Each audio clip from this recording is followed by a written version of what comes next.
मित्रांनो, शिरूरमधून कोण येणार?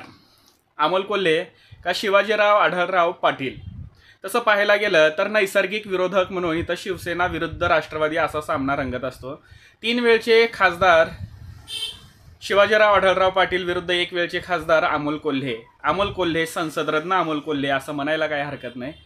तसं पाहायला गेलं तर ही जागा दोन्ही गटामधून राष्ट्रवादी काँग्रेसला सुटली आणि अजित पवार गटातून शिवाजीराव आढळराव पाटलांना उमेदवारी मिळाली आणि शरद पवार गटातून अमोल कोल्हेंना।